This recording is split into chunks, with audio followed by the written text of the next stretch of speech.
11 de la mañana con 11 minutos, estamos recibiendo muchos mensajes de gente que está citando casos donde no se respeta la distancia social, donde se usa tapaboca, boliches, bares que están llenos de gente, las barras llenas de gente. Bueno, no se están cumpliendo con los protocolos que se deberían cumplir.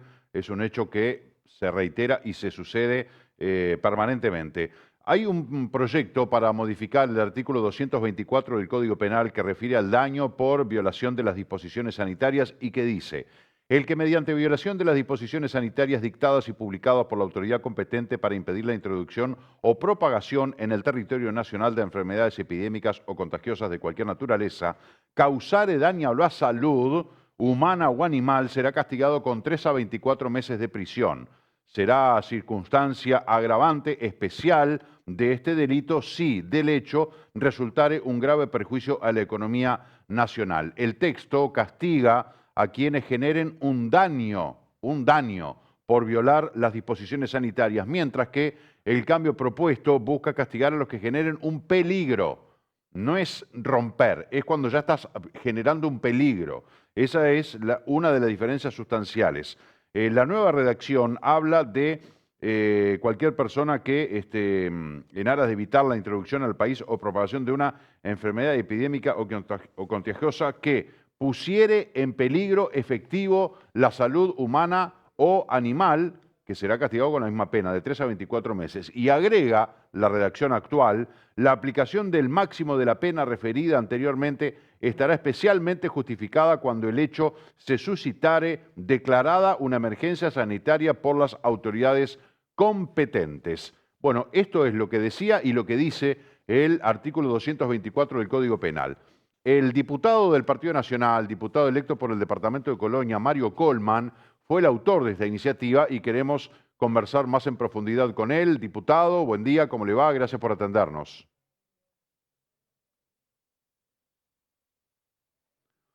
A ver, tenemos al diputado Colman, lo estamos viendo, pero bueno, tenemos alguna dificultad de conexión. No, me parece que él no nos puede escuchar. Bueno, no sé si vamos a insistir con esto o vamos a tener una conversación telefónica. Diputado, buen día, ¿me escucha? Buenos días, ¿qué tal? Un gusto. Disculpe las dificultades técnicas Por favor, de esta bienvenido a nuestro comunicación. programa. Yo estaba haciendo una lectura del artículo 224, Sí, lo escuché, lo cómo escuché. estaba redactado y cómo está ahora con la propuesta que usted hizo. ¿Esto ya fue aprobado en la Comisión de Constitución de Diputados? Exacto. En Constitución presentamos un nuevo artículo, en cierta forma, un sustitutivo con el diputado López Pasqué, justamente, y lo que establecimos fue estas modificaciones que comprendían muchos de los aportes que se nos habían dado los invitados, el aporte de otros diputados, y lo que buscamos, en cierta forma, es lo que tú decías, es que antes había un artículo que viene desde la construcción misma del Código Penal, en cierta forma, de que establece estas medidas específicas para aquellos que vulneren normas sanitarias y que generaban un daño. Esto fue incluido en el 2001, en la ley de urgente consideración del 2001, enero de 2001, que lo que hizo es inaplicable este artículo. O sea que estamos en la pandemia más importante de la historia del país y tenemos un artículo específico de violación de normas sanitarias y que no es aplicable, porque requiere el daño a la salud pública y eso es una entelequia, eso es imposible de probar. Entonces lo que estamos haciendo es tratar, el legislador tiene que ex ante, establecer que cuando quiere preservar, ¿sí?, de forma contundente la vida, la salud, puede tratar de prevenir en cierta forma esas conductas que ponen en riesgo cierto, ¿sí? Riesgo cierto, hay que aclarar. No es cualquiera mera exhortación, porque yo no uso el tapabocas para subirme al ómnibus o porque entro a un supermercado. Estamos hablando de normas sanitarias, ¿sí? Violación de normas sanitarias y que ponen en riesgo la vida de las personas. En concreto, diputado, cuando este artículo finalmente salga aprobado y se decida incorporar la modificación al Código Penal, ¿qué va a pasar en las situaciones en las que la gente anda en la calle aglomerada, que no usa tapaboca? ¿Qué pasaría en un caso como el del sábado, que los hinchas de Nacional invaden la concentración o que los hinchas de Peñarol rodean en un tumulto al ómnibus de los jugadores? ¿Qué pasaría allí? Bueno, hay que saber distinguir, justamente es eso que decía. una cosa son las exhortaciones. Si el Salud Pública establece como medida concreta lo que violaron, ejemplo, los hinchas de Nacional, no sé lo de Peñarol, fue un protocolo de la AUF, ¿sí? En definitiva. Si establece ejemplo, un ejemplo preciso para aclarar al oyente, ¿sí? Es, ejemplo, los amigos argentinos que llegan y no cumplen la cuarentena. Ahí tenemos un decreto concreto, establecido, pero si además no cumplen esa cuarentena y violentan y ponen en riesgo la vida de personas, porque, ejemplo, uno puede estar contagiado con COVID, ahí se aplicaría, ¿sí? Pero, ejemplo, si no se, una persona, por el mero hecho de reunirse en la Rambla a tomar mate, no necesariamente este artículo se aplicaría. Hay que aclararlo porque esos son exhortaciones que no se cumplen y ahí habría que ver si se pone en riesgo cierto o no la vida de las personas. Hay que distinguir. Acá no estamos criminalizando el no cumplimiento de exhortaciones. Estamos pidiendo castigo, porque existe hoy por hoy, pero no se puede aplicar en el Código Penal, a aquellos que violan normas sanitarias dictadas por las autoridades competentes, no mero protocolo, sino normas concretas, como es el artículo, creo que es el decreto 93, que establece que si uno ingresa en el país tiene que hacer la cuarentena, o si a uno le establece que le detectan que tiene el COVID, tiene que hacer la cuarentena. Pero no nos obliguemos que hubo gente que tenía el COVID y salía a los supermercados, salía a cualquier lado. Y hoy por hoy no tenemos una base legal para aplicar en esos casos, ¿sí? Entonces, estamos hablando justamente de dos temas: violación de normas sanitarias dictadas por las autoridades competentes, ¿sí? Y la otra es que se ponga en riesgo, cierto, la vida de las personas. Ahora, permítame, En diputado, todo caso, usted habla del caso de los argentinos, que ha pasado con argentinos, ha pasado con brasileños, ha pasado con sí, paraguayos, ha pasado con todos, con extranjeros que entran al Uruguay y que a pesar de que tenían con cualquiera, de cualquier, porque el permítame, decreto lo establece así.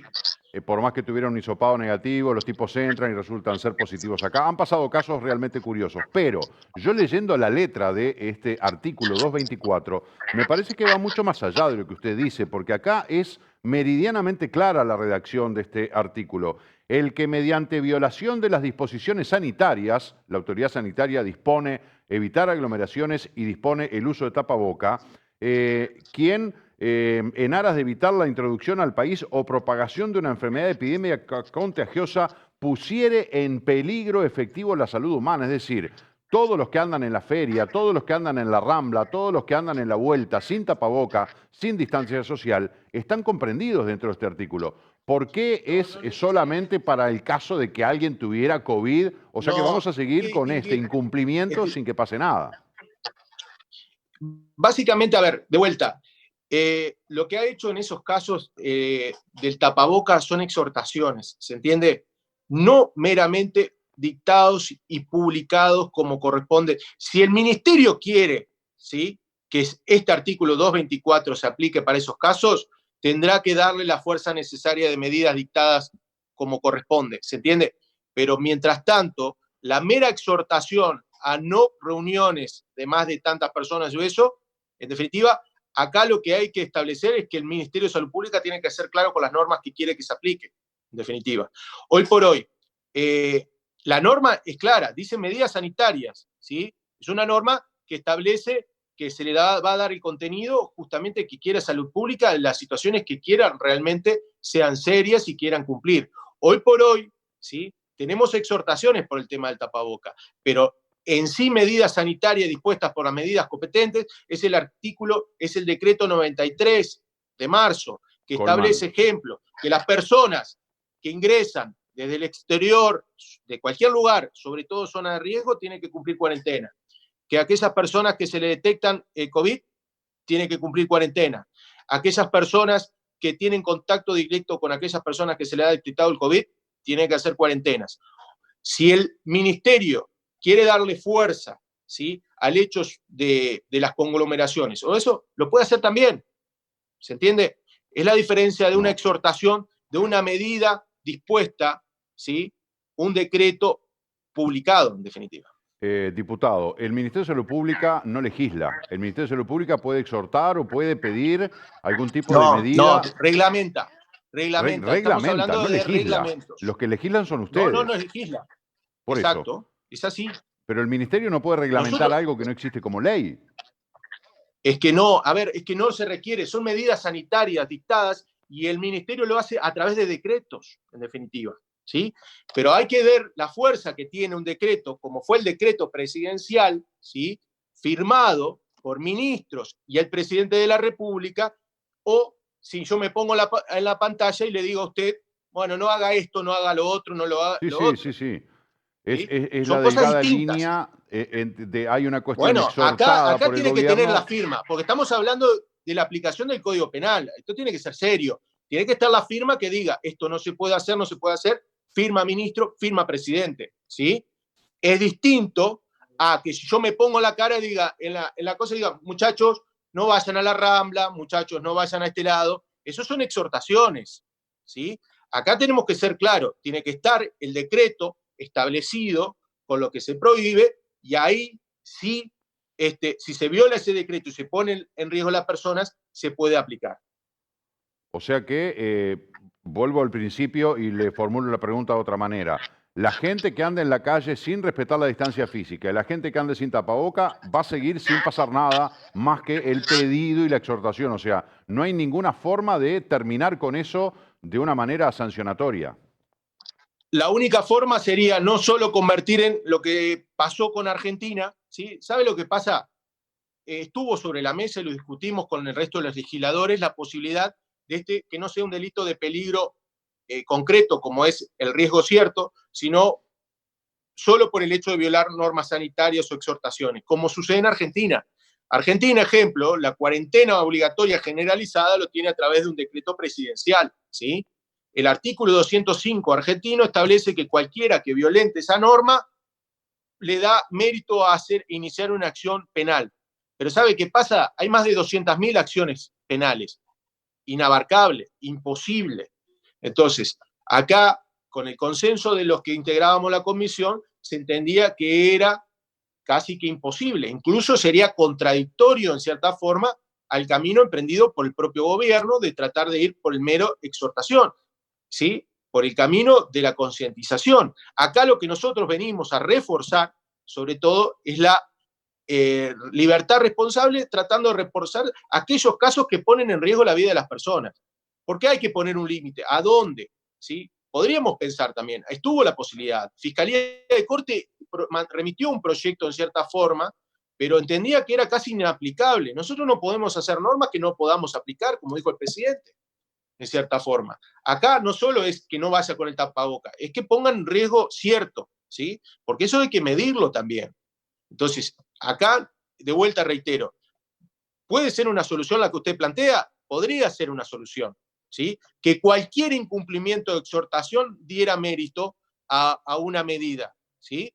Pero no es el camino emprendido porque es muy complicado de aplicar, sinceramente. Está claro, diputado, de que, como dijo el presidente de la República, no quiere un Estado policíaco, porque además si uno dicta una norma donde está prohibido, en caso de violar esa prohibición, tiene que haber una sanción y la cosa sería distinta. Eso por un lado. Por otro lado, lo que queda claro es que, o sea, el incumplimiento de una norma sanitaria, el no usar el tapaboca, es un incumplimiento de una norma sanitaria.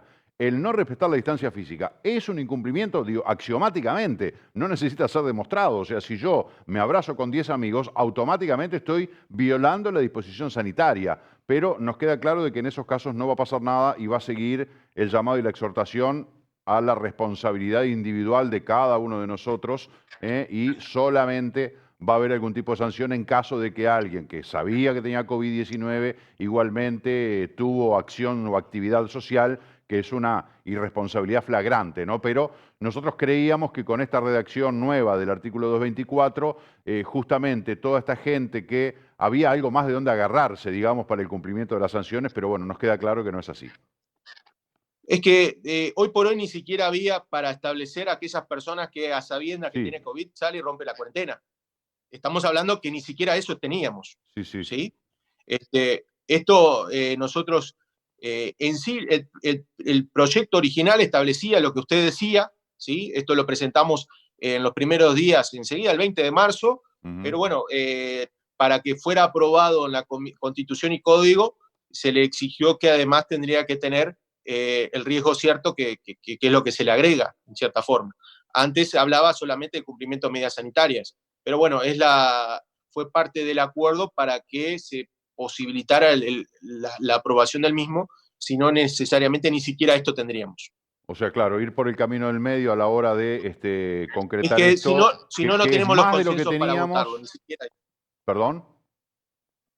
Es que ni siquiera podríamos tener Sí, una pena para aquellas personas que en los casos más graves, ¿se sí, entiende? sí. O sea, Sí, está podría claro. ser la voluntad y originariamente fue la voluntad de lo que usted dice, ¿sí?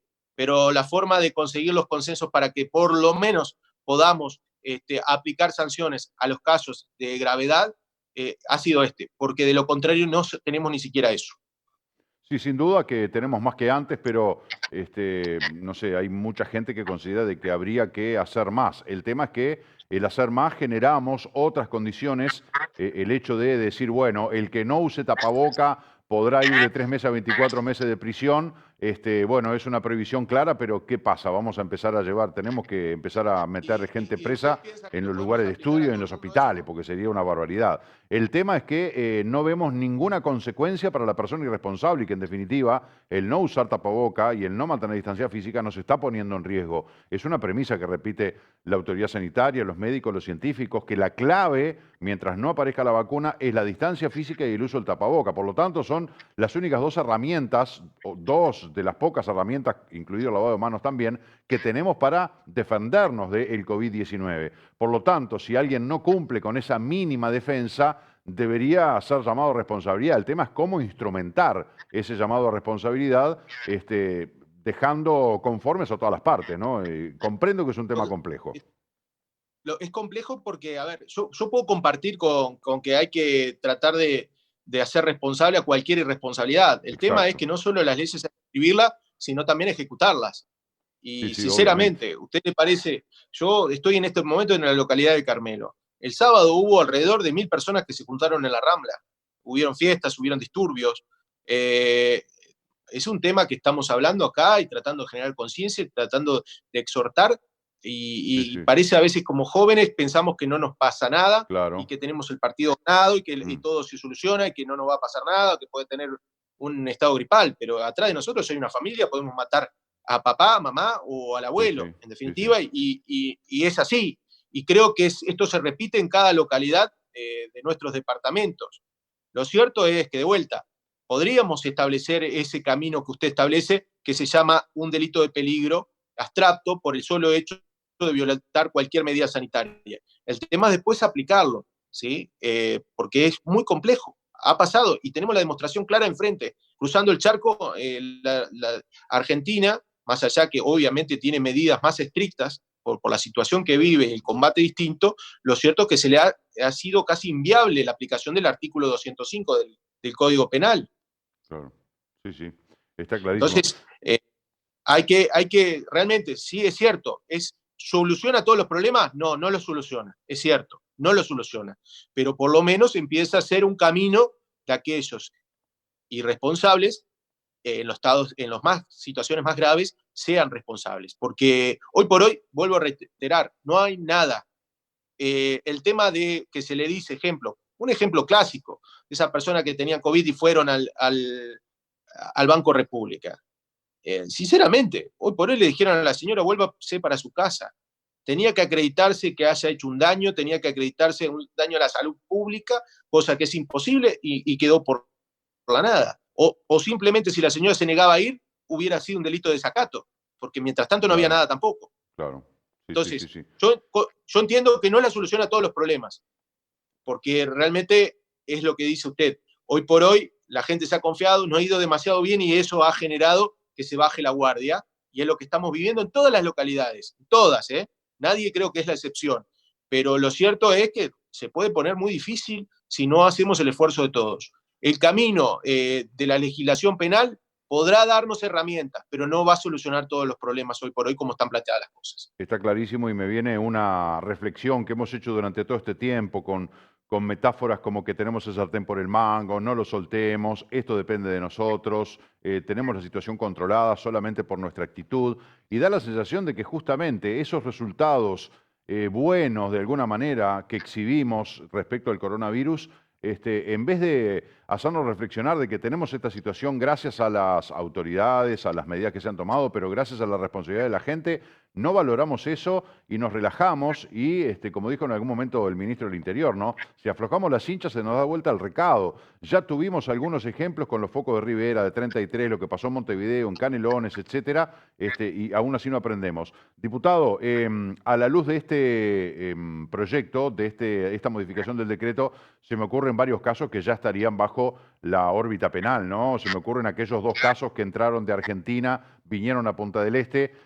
Yo tengo información de que esas 2 personas sabían que eran positivos de COVID-19 y se hicieron los distraídos. Bueno, ahí sería de aplicación indiscutible este artículo La, 224. la ley no es retroactiva, hay que aclarar. Las leyes No, penales no no, son retroactivas, no es un se dato importante aplicarían, que usted lo pero diga. es un caso ejemplo de dónde se aplicaría esta norma. Y vuelvo a reiterar, Exacto. perdón, reiterativo, en esos casos hoy no teníamos una norma que se aplicara. Claro, por eso digo, está claro que Podían hacer lo que... sí, no es retroactivo, pero si hoy pasara lo que pasó, hoy tendríamos este artículo. Exacto. Para que ya esté reglamentado y para que esté incorporado al Código Penal, ¿qué pasa ahora que salió de la Comisión Especial de Diputados? Estamos esperando el informe en minoría de parte del Frente Amplio, que en principio había dicho que iba a apoyar, después dijeron que no se encontraban en condiciones. Esto yo lo presenté en marzo, el 20 de marzo, y por lealtad legislativa no lo incorporé a la ley de urgente consideración, porque ellos habían pedido un tiempo para hacer aportes y aprobarlo. Nos comunicaron la semana pasada, el día que lo votamos, que no estaban en condiciones de votarlo. Así que estamos esperando el informe en minoría del Frente Amplio, y bueno, nosotros ya tenemos elaborado el informe en mayoría con el Partido Colorado y Cabildo Abierto, y bueno, vamos a proponer que los próximos días se esté votando en el Pleno de la Cámara. Muy bien. Diputado Mario Colman, yo le quiero agradecer muy especialmente estos minutos que usted destinó para conversar con nosotros. Me quedaron más preguntas para hacerle, porque usted quería presentar proyectos de ley vinculados a la generación de energía a través de los residuos. Quería preguntarle si pudo presentar algo. Sabemos que es un defensor muy importante al respecto, pero bueno, seguramente tengamos más chance de conversar. Tenemos bastantes elementos. Ahora estamos presentando la semana que viene algunos proyectos relacionados al medio ambiente. Hemos presentado también una modificación del Código Penal sobre acciones colectivas para poder tratar de legitimar algunas acciones respecto al medio ambiente también, acciones difusas se llama. Hemos trabajado también en un proyecto que está muy interesante sobre los votos de asambleas, sobre todo para Maldonado, que son ustedes. Es muy importante el tema de los votos de la Asamblea de Copropietarios, ¿sí? Cosa que hoy está con una situación compleja. Hemos presentado en estos días alrededor, desde que empezamos, 8 o 9 proyectos de ley interesantes. Tengo en carpeta el proyecto que usted relacionaba con la generación de energía, del medio ambiente, para mí es muy, muy, muy importante. Y bueno, y también tengo la suerte, hoy por hoy fui designado presidente de la Comisión de Bienestar y Responsabilidad Animal. También ahí tenemos mucho para trabajar, así que ha sido un Infiero que decía, ha sido un comienzo de legislatura muy intenso, ¿no? Supongo que estaría diciendo eso el diputado Mario Colman. Abil, ¿lo tenemos de vuelta para despedirnos? Sí, Sí. disculpe que. No, está bien. Así que bueno, estamos a las órdenes y vamos a estar en contacto, información y cómo avanza en los próximos días este proyecto de ley, que creo que, de vuelta, no soluciona todos los problemas, pero es un comienzo sobre todo para responsabilizar a los irresponsables. Diputado Mario Colman, muchísimas gracias. Le mandamos un saludo a la distancia de Maldonado a Colonia y será hasta cualquier momento, ¿eh? Un saludo a toda la audiencia, un saludo especial para todos ustedes. Muchísimas gracias, que le vaya muy bien. Bueno, varios temas para hablar con el diputado. En algún momento vamos a tener que fijar una entrevista más adelante para desmenuzar estos avances que nos hacía recién. Móvil de la mañana del 11, Florencia, adelante. Marcelo, ¿cómo estás? Sí, como les adelantamos más temprano, nos vinimos hasta Punta Colorada, donde funciona SOS Rescate de Fauna Marina, para conversar con el responsable de aquí, Richard Tesore, justamente porque el jueves pasado recibieron una orden de demolición y desalojo para ver cómo avanzan sobre este tema. Bueno, antes que nada, muchas gracias por recibirnos. No, gracias a ustedes por interesarse. Cuéntenos qué fue precisamente lo que recibió el jueves pasado. Bueno, el jueves pasado nos llegó un cedulón que hablaba supongo que es una intimación, no sé, los abogados dirán mejor, pero bueno, hablaba de desalojo inminente y ante uso de la fuerza pública en el caso de no responder, y bueno, y para una demolición y devolver el lugar al uso público, ¿no? Por estar sobre la faja de costa. ¿Cuál es la situación legal ahora en esta circunstancia? ¿Usted se ha asesorado con abogados?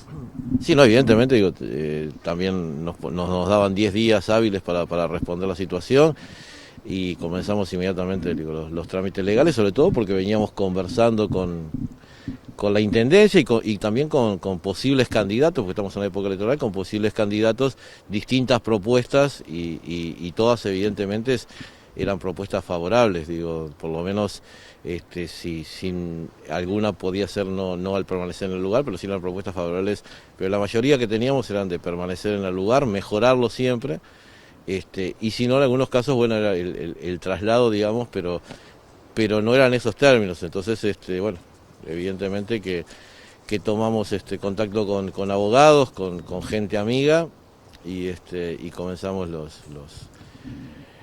a prepararnos, ¿no? Usted se va a tener que presentar entonces, de todos modos, dentro de este plazo de días. Sí, posteriormente el día viernes me llamó el intendente Antía para decirme que bueno, que había sido un error, evidentemente, en los comunicados, porque nosotros teníamos un contacto fluido en los últimos meses, intentando llegar a un acuerdo, y bueno, digo, me informó que había sido un error administrativo, que llegó un cedulón que no correspondía para nosotros, si bien el cedulón llegó destinado a mi persona y a la institución también, ¿no? Pero bueno, en virtud de eso, bueno, digo, de todas formas se van a responder en tiempo y forma todos los trámites legales.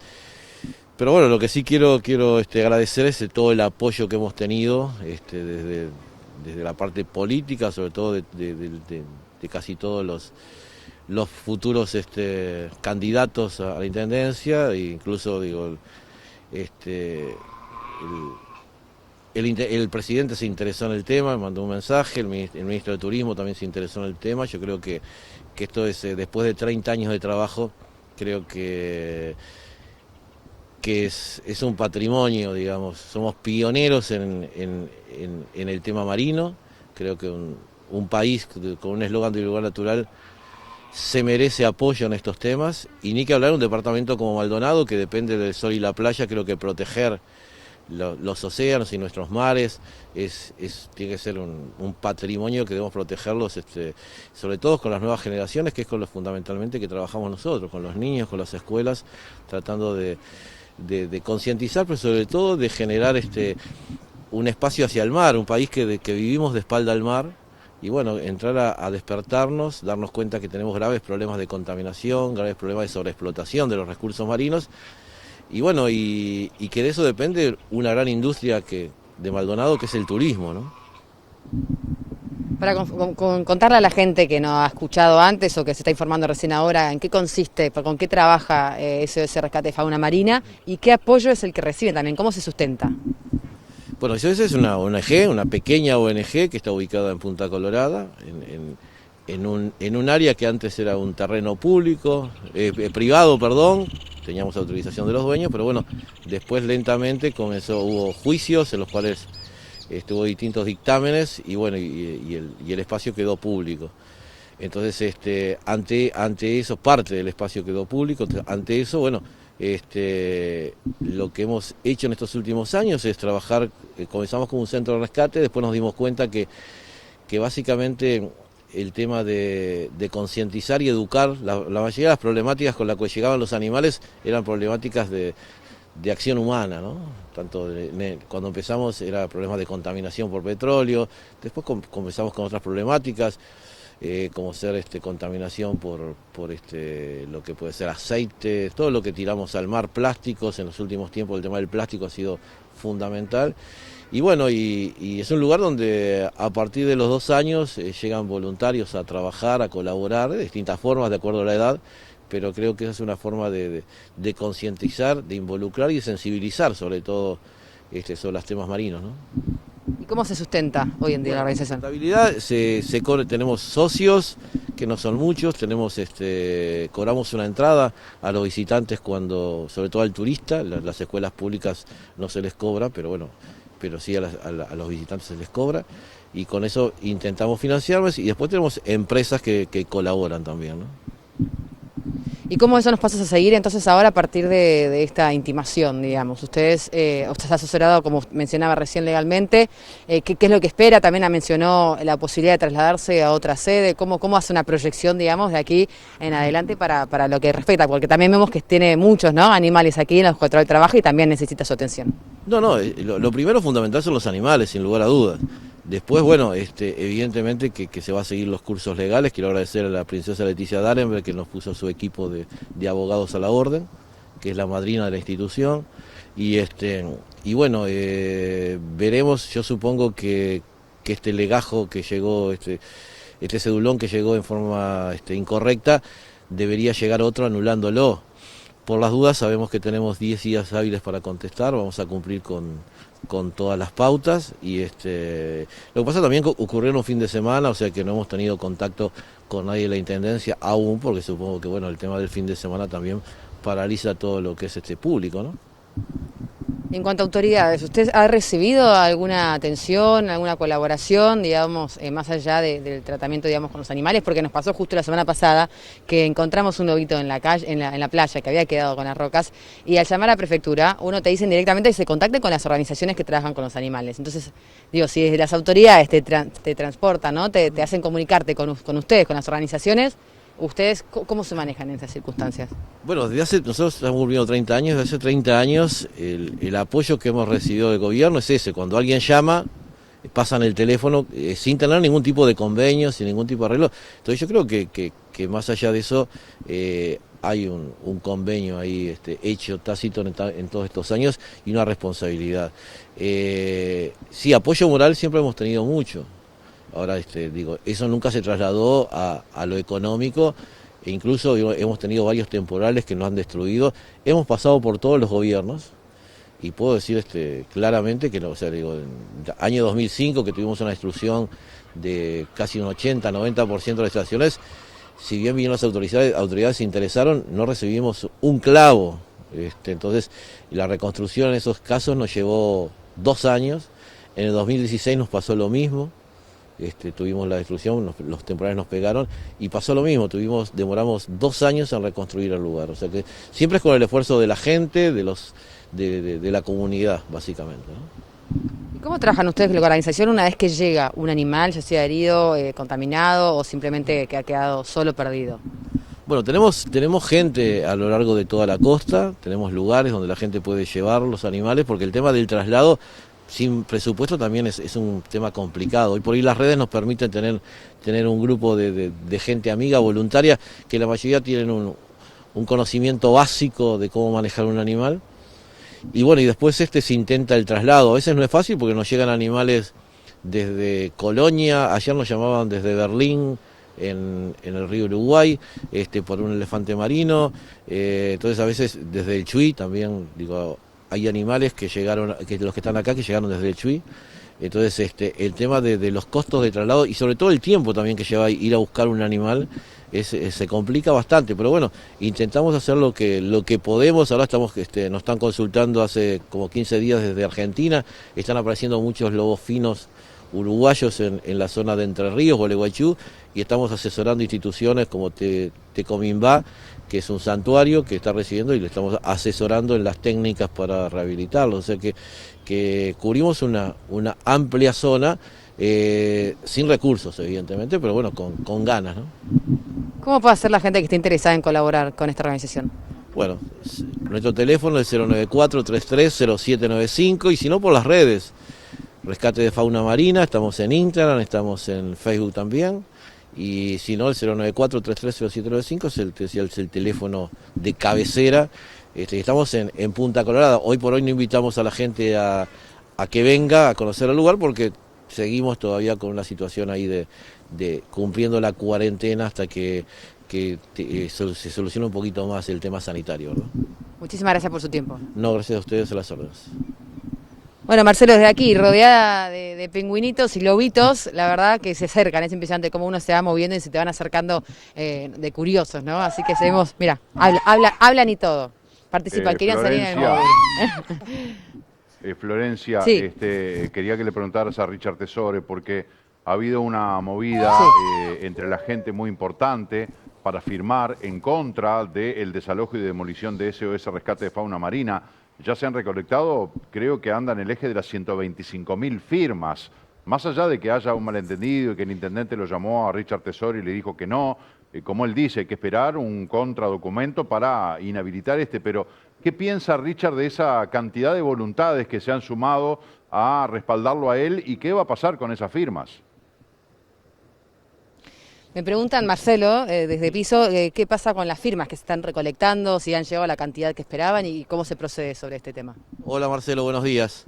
Sí, ya sobrepasamos las 125.000 firmas y seguimos adelante. Digo, ante esto se había suspendido la Junta, la Junta de Firmas no se promocionaba más porque ya habíamos presentado la primera entrega de las firmas a la Intendencia, pero ante esto, básicamente amigos, instituciones amigas, empezaron a movilizar de vuelta a la Junta de Firmas, así que el que quiera apoyarnos, Change.org, buscan SOS Rescate de Fauna Marina, que es una petición al intendente Antía para que considere todos estos cambios, ¿no?